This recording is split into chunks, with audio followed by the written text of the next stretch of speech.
구약성경 493페이지 사무엘하 18장 9절에서 18절까지 말씀입니다. 우리 9절 말씀 한 절만 우리 한 목소리로 함께 봉독하겠습니다. 압살롬이 다윗의 부하들과 마주치니라. 압살롬이 노새를 탔는데 그 노새가 큰 상수리 나무 번성한 가지 아래로 지날 때에 압살롬의 머리가 그 상수리 나무에 걸림에 그가 공중과 그 땅 사이에 달리고 그가 탔던 노새는 그 아래로 빠져나간지라. 아멘. 우리 잠시 기도하겠습니다. 사랑의 주님, 연일 강추위 가운데 아버지 살고 있습니다.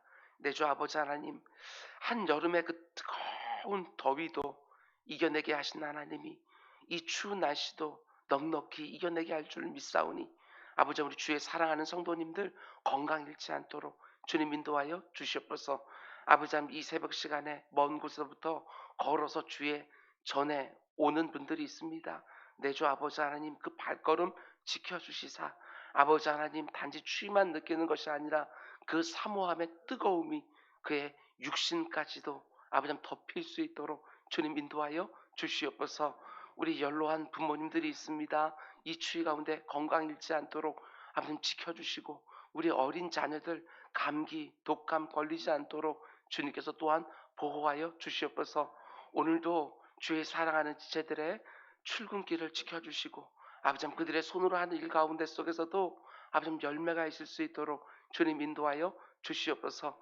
성탄의 계절답게 보낼 수 있도록 인도하여 주시고, 이 연말 아버지 또한 그때도 때에 맞게 잘 보낼 수 있는 우리 모두가 될 수 있도록 인도하여 주시옵소서.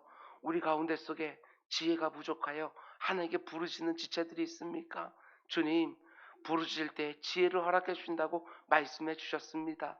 내 안에서는 나올 수 없는 그 지혜가 아버지 우리의 꽉 막힌 것들을 하나님께 받아서 뚫어낼 수 있도록 주님 인도하여 주시옵소서. 오늘도 주의 말씀을 드리려 합니다. 말씀 가운데 우리의 새로운 기도 제목을 허락하여 주시옵소서. 이 모든 말씀 예수님의 이름으로 기도드렸습니다. 아멘. 아멘. 여러분 잘 오셨습니다. 오늘도 좋은 날이 좀 있습니다. 아멘. 오늘은 사무엘서 강의 88번째 시간입니다. 오늘 말씀의 제목은 나의 탁월함 때문에, 나의 출중함 때문에 하나님을 의지하지 않게 된다면 그게 과연 복일까? 이런 제목으로 말씀 전하도록 하겠습니다. 조금 부족해도, 조금 모자란 것들이 있어도 그것 때문에 하나님을 절절히 의지할 수 있다고 한다면 그것이 오히려 복이 아닐까? 이런 제목으로 말씀 전하도록 하겠습니다. 지금 다윗은 자기 아들 압살롬에 의하여 참 고통스러운 순간을 보내고 있습니다. 아들이 오랫동안 치밀하게 계획하여 아버지의 반역의 칼날을 들이대고 죽이려고 하는데 사실 다윗에게도 큰 책임이 있지 않습니까? 우리가 계속해서 본 것처럼 바세바와 간음을 하고 그녀의 남편 우리아를 자신의 권력을 이용하여 전쟁터에서 죽게 했습니다. 하나님이 용서해 주었지만 그 가운데 속에 다윗의 심령 가운데는 절대로 떠나지 않습니다. 단 한 번의 그런 잘못된 판단이었는데 그것이 그의 일평생을 좌우하고 자기 인생만 좌우하는 것이 아니라 온 가정 가운데에도 악 영향으로 계속해서 영향을 미치는 것을 보게 되었습니다. 자신의 맏아들 암논이 이복 누인 다말을 강간했을 때 적극적으로 바로잡지 않다가 다말의 오빠인 압살롬이 이복형 암논을 죽이게 됩니다. 암논을 죽인 다음에 자신의 외할아버지 그스랑 달맥에 도망갔는데 요압 장군의 중재로 예루살렘에 돌아오는 것은 허락해 주었지만 압살롬을 만나주지는 않았습니다.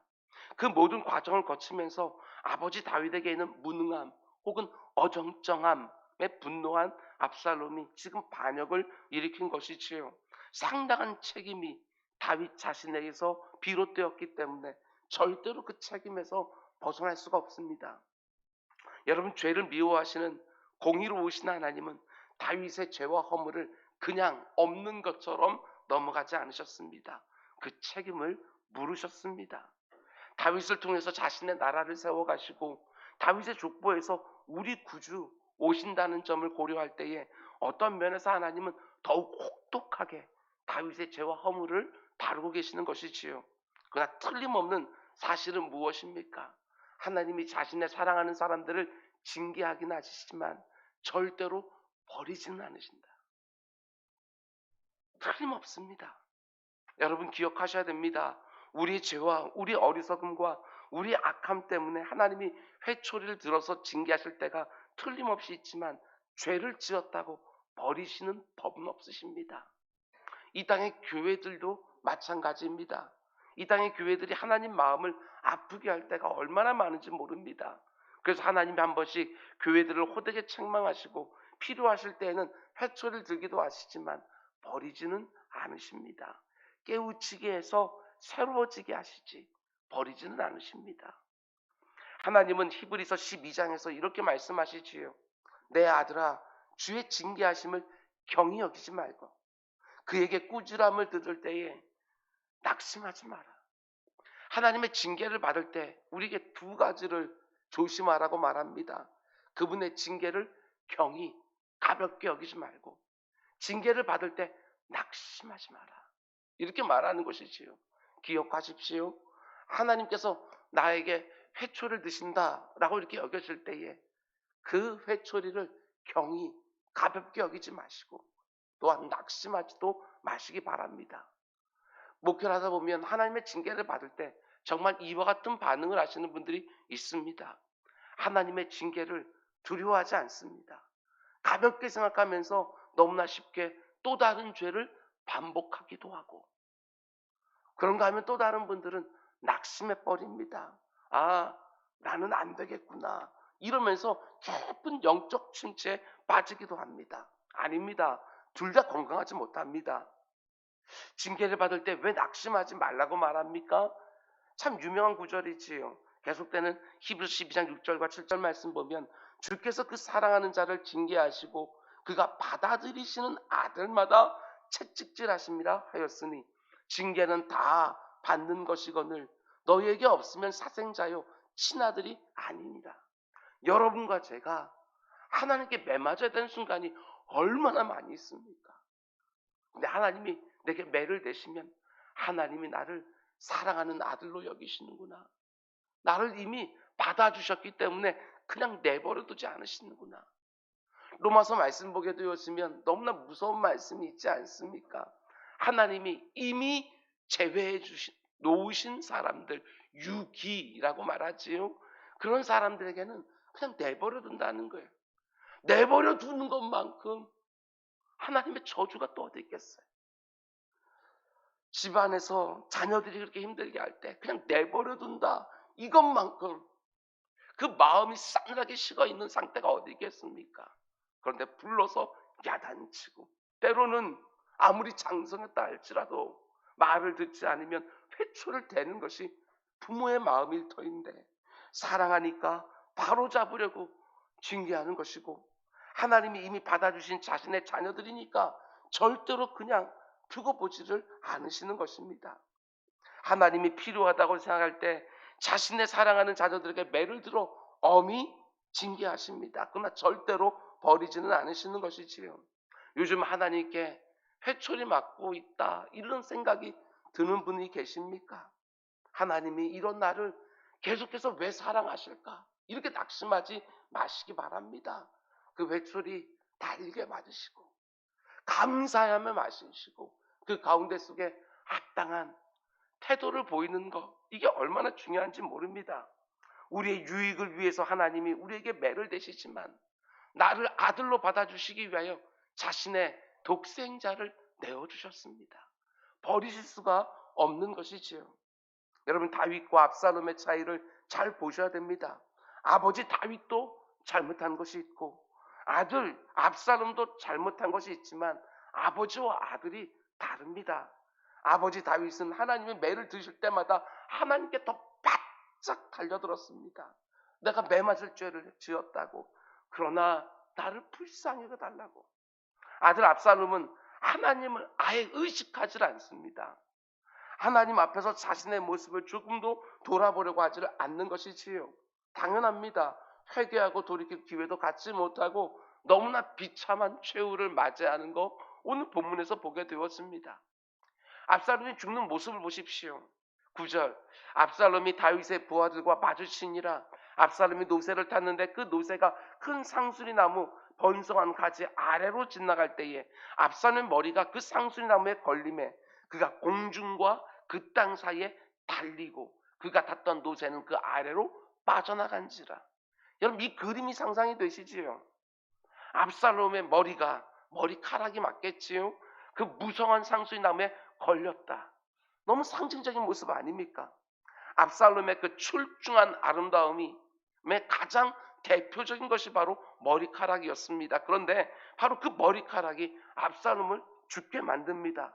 그 아름답고 긴 머리카락이 상수리 나무에 걸려버린 것이지요.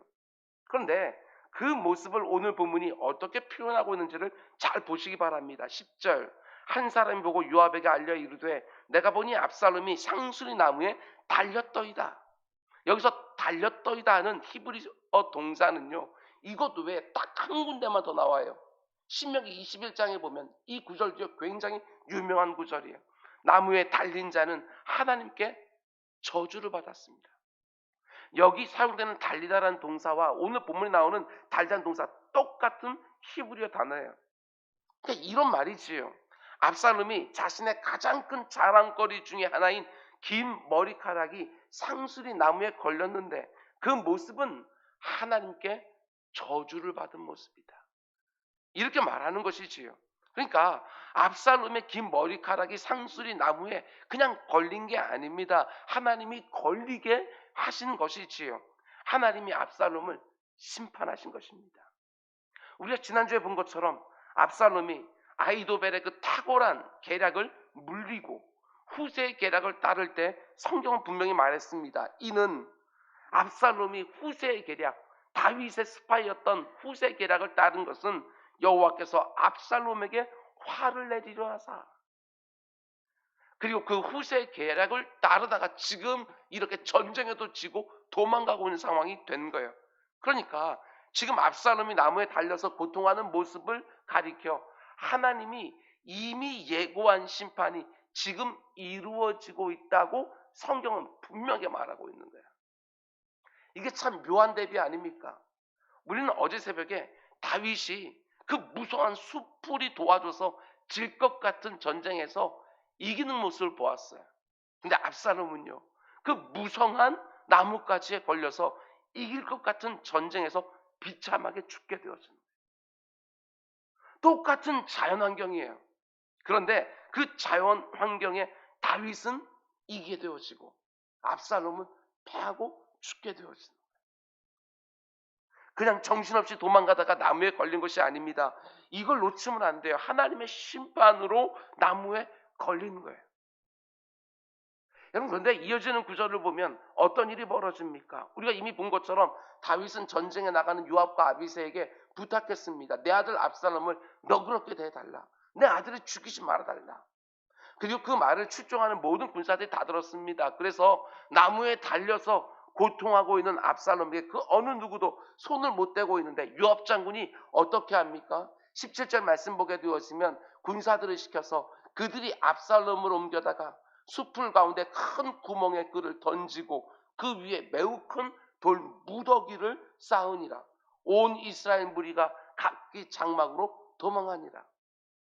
앞에서는 압살롬이 나무에 달렸다 이렇게 말하고 여기서는 압살롬을 큰 구덩이에 집어 던지고 그 위에 큰 돌무더기를 쌓았다 이렇게 말하고 있는데 이와 똑같은 그림이 여호수아서에도 나와요. 여러분 잘 아시는 것처럼 하나님의 말씀을 가볍게 여겼던 아간이라는 사람을 돌로 쳐 죽일 때에도 똑같은 그림이 나와요. 아간이라는 사람이 여리고성을 점령할 때 전리품을 취하지 말라고 하는 하나님의 금지 명령을 어겼어요. 그리고 하나님은 그 죄로 말미암아 아이성 전투에서 패하게 하시고 아간의 죄를 들추어내서 그를 심판했거든요. 똑같은 그림이 나오는 거예요.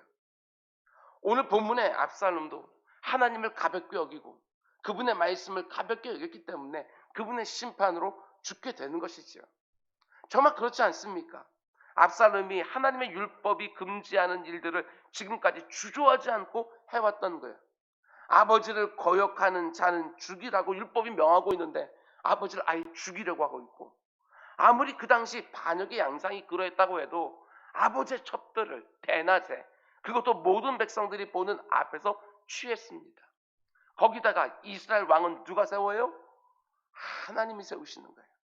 자기가 대세를 잡았다고 스스로 왕이 될 수 있는 게 아니에요. 이스라엘은 그런 나라가 아닙니다. 지금까지 압살롬에 대한 기록들을 우리가 길게 보고 있는데 압살롬이 기도했다는 내용 보셨습니까? 하나님 앞에 매달리는 적이 없어요.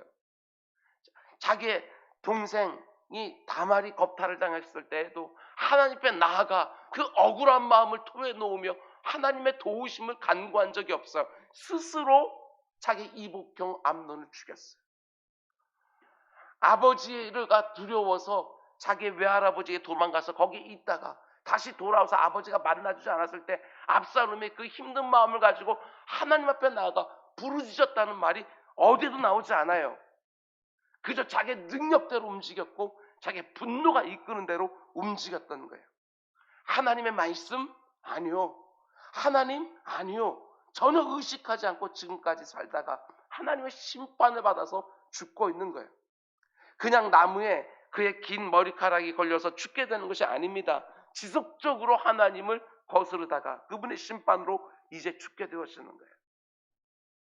여러분, 압살롬이 지금까지 어떻게 살아왔는지를 한마디로 잘 보여주는 사례가 오늘 보면 마지막 절인 18절에 나옵니다. 잘 보십시오, 여러분. 성경이 전쟁에 대한 이야기를 계속하다가 갑자기 압살롬의 다른 에피소드 하나를 기록해 놓고 있는 거예요. 여기 분명히 의도가 있지 않겠습니까? 그가 지금까지 어떻게 살아왔는지를 이 사건으로 상징적으로 보여주고 있는 거예요. 18절 말씀 우리 함께 읽겠습니다. 시작. 압살롬이 살았을 때에 자기를 위하여 한 비석을 마련하여 세웠으니 이는 그가 자기 이름을 전할 아들이 내게 없다고 말하였습니다. 그러므로 자기 이름을 기념하여 그 비석에 이름을 붙였으며 그 비석이 왕의 골짜기에 있고 이제까지 그것을 압살롬의 기념비라 일컫더라. 여러분, 이 부분을 잘 보셔야 됩니다. 압살롬에게 아들이 있었어요, 없었어요? 우리 이미 보았습니다. 있었지요. 그것도 무려 3명이나 있었어요. 한 절에서 그의 세 아들과 딸 하나에 대해서 얘기를 해주는데 딸의 이름은 나왔어요. 딸의 이름이 뭐지요? 자기 여동생의 이름하고 똑같아요. 다말. 자기 여동생의 그 비참한 처지, 얼마나 아꼈는지 자기의 딸 이름까지도 자기 여동생의 이름 붙여줬어요. 딸의 이름도 나오는데 세 아들의 이름들은 나오질 않아요. 거기다가 오늘 본문을 보면 나에게 아들이 없다 이렇게 말하는 것을 보면 3명의 아들들이 일찍 다 죽은 것 같다. 학자들은 추론하는데 저는 적절한 해석이라고 생각을 해요. 그래서 어떻게 합니까? 자신을 기념해 줄 아들들이 없다고 생각하고 자기를 위하여 스스로 기념비를 세우는 거예요. 자기 이름을 비석에 새겨놓고 압살롬의 기념비 이렇게 명명해 놓은 것이지요. 여러분, 구약을 보게 되었으면 하나님을 의지하는 자는 어떤 좋은 일이 생기게 되었으면 제단을 쌓습니다. 하나님 앞에 제사를 드려요. 감사의 제사. 그러나 하나님을 의지하지 않는 사람들은 꼭 그렇습니다. 자신의 기념비를 세웠어요. 인생을 살아가는 압살롬의 방식을 보셔야 됩니다. 압살롬과 다윗이 얼마나 다른 인생을 살았는지가 확연하게 보여지는 거예요. 다윗은 그 피난 생활 가운데 속에서도, 아니 왕이 된 이후에도, 죄를 범한 다음에도 죄가 깨닫게 되어질 때 하나님 앞에 나아가요. 늘 하나님과 연관지어서 자기 인생을 바라보아요. 근데 압살롬은 그렇지 않습니다. 객관적인 능력만 놓고 보면 다윗보다도 압살롬이 훨씬 더 탁월해 보여요. 근데 다윗은 하나님을 잘 의지하고 의식하고, 그러나 압살롬은 마치 하나님 없는 사람처럼 철저하게 자신만 의지하며 살아가요. 자신의 기념비를 세우면서. 여러분, 다윗은 압살롬처럼 하나님을 가볍게 여긴 적이 있었습니다. 나단 선지자가 와서 꾸짖을 때 이렇게 말하지 않습니까? 하나님의 음성을 나단이 들려줘요. 네가 어찌 나를 업신여기고 밧세바를 취하고 그녀의 남편을 죽일 수가 있느냐. 하나님은 업신여겼다고 다윗을 책망했어요. 그런데 그 즉시로 다윗은 무릎을 꿇고 침상을 눈물로 적시면서 하나님의 긍휼을 구하는 것, 그걸 보게 되어져요. 근데 압살롬은 달랐습니다. 압살롬은요, 철저하게 긴 머리카락으로 상징되어서는 자신의 능력과 힘과 지혜를 믿고 여기까지 왔어요. 그 결국이 다릅니다. 다윗은 압살롬이 예루살렘으로 진격해 올 때 하나님의 때와 방법을 신뢰하면서 성을 스스로 비워주고, 그렇게 피난길에 오를 때 자신에게 욕과 저주를 쏟아붓던 시므이도 죽이지 않았습니다. 시므의 욕과 저주를 하나님의 책망으로 받아들이면서 오히려 자기가 행한 일들을 또 한 번 뉘우치고 회개하는 것이지요. 이 세상이 볼 때는 압살롬이 훨씬 더 지혜로워 보이고 다윗은 어리석게 보입니다. 정말 그렇지 않습니까? 이 세상은 자기 스스로, 자기 힘으로, 자기 지혜로 뭔가를 하는 사람을 대단하게 봅니다. 그러나 여러분과 저처럼 하나님 의지한다고, 은혜로 산다고, 믿음으로 산다고, 기도함으로 산다고 이러면서 사는 사람들은요, 여러분 약한 사람으로 봐요. 그러나 하나님은 전혀 다르게 보십니다. 자신의 죄를 전혀 돌아보지 않은 압살롬과 자신의 죄를 순간순간 돌아보는 다윗, 자기 때의 자기의 방식으로 자기가 원하는 것을 계속해서 이루려고 했던 압살롬과 하나님의 때와 하나님의 방법을 온전히 신뢰했던 다윗의 결국은 완전히 달랐던 것이지요. 여러분, 아무리 내가 손만 뻗으면 잡을 수 있는 것처럼 보여도 하나님의 때와 하나님의 방법을 신뢰하시기 바랍니다. 아무리 내 스스로의 능력과 지혜로 뭔가를 이룰 수 있는 것처럼 보여도 하나님의 도우심이 없이는 절대로 안 되는 줄 알고 그분을 의지하시기 바랍니다. 범사에 하나님을 인정하고 그분의 말씀에 순종하며 살아가는 것, 그게 바로 이 땅을 가장 지혜롭게 살아가는 성도의 방식인 거예요. 압살롬의 반역 사건을 통해서 우리에게 주시는 메시지는 분명합니다. 모든 것이 다 하나님께 달려있다. 너에게 달려있는 것이 아니다. 그걸 보여주는 거예요. 내 힘과 지혜로 왕위를 거의 손에 넣을 것 같은 순간은 혹 올지 모르지만 왕위에 앉는 것은 불가능합니다. 그건 오직 하나님이 하시는 일입니다. 인생살이가 하나님의 뜻대로 된 것 같지만 그렇지 않습니다. 하나님의 뜻이 결국에는 서는 것이지요. 믿는 우리만 그런 것이 아니라 온 세상이 하나님의 손 안에 정말 있습니다. 하나님 믿는 여러분과 저의 인생만이 아니라 예수 그리스도를 믿고 의지하는 가정만이 아니라 우리를 불러주신 이 교회만이 아니라 모든 역사와 만물의 주인이 바로 그분이신 거예요. 그분이 주권적으로 온 세상을 다 다스리고 계시는 거예요. 그 누구보다도 탁월하고 출중한 힘과 능력과 지혜를 다 가지고 있었고 거기에 아름다움으로는 그보다 뛰어난 사람이 없을 정도로 탁월한 외모를 가지고 있었지만 거기에 자기를 돕는 사람들도 많이 있었고 백성들의 지지와 사랑도 받았지만 그런 것들 때문에 오히려 나무에 달려서 죽었다는 것, 꼭 기억하시기 바랍니다. 내가 탁월한 사람이 되는 게 능사가 아닙니다. 내 사랑하는 자녀들을 출중하게 키워놓기만 하면 다 되는 것처럼 절대로 생각하지 마시기 바랍니다. 그 탁월함과 그 출중함이 하나님의 손에 올려지지 않으면, 그것 때문에 하나님과 가까워지지 않으면 여러분 그것이 복이 아니라 얼마든지 저주가 될 수 있다고 하는 것 꼭 기억하고 우리는 살아야 되는 것이지요. 나의 탁월함 때문에 하나님을 찾지도 부르지도 않는다면 그 탁월함은 절대로 복이 될 수 없습니다. 오늘 하루도 나를 의지하는 것이 아니라 하나님을 의지하고 사람들을 붙드는 것이 아니라 하나님만 견고하게 딱 붙들고 사는 또 한 날이 되기를 원합니다. 범사에 그분의 주권을 인정하고 그분의 말씀에만 순종하면서 충성되고 신실한 그분의 사람으로, 그분의 마음을 합한 사람으로 나에게 주어진 또 한 날의 일상을 살아가는 우리 모두가 다 될 수 있기를 주님의 이름으로 축원드립니다. 우리 기도하겠습니다. 사랑해 주님, 내 삶에 일어나는 모든 일들을 하나하나 하나님께 아뢰고 그 가운데 속에 하나님의 응답을 받고 움직이는 우리 모두가 될 수 있도록 인도하여 주시옵소서. 아무리 이렇게 하면 될 것 같고 저렇게도 될 것 같은 그런 상황이 있다 할지라도 하나님께 묻고 움직이는 우리 모두가 될 수 있도록 인도하여 주시옵소서. 아버지 하나님, 내 지혜가 앞서지 않게 하여 주시고 하나님의 말씀이 앞설 수 있도록 주님 인도하여 주시옵소서. 오늘 하루를 시작합니다. 오늘 하루도 우리가 해야 될 일들이 참 많이 있습니다. 이 기도의 자리에서 하나님 앞에 하나하나 꺼내 놓으면서 하나님의 허락을 받고 움직이는 또 한 날이 될 수 있도록 주님 인도하여 주시옵소서. 이 모든 말씀 예수님의 이름으로 기도드렸습니다. 아멘.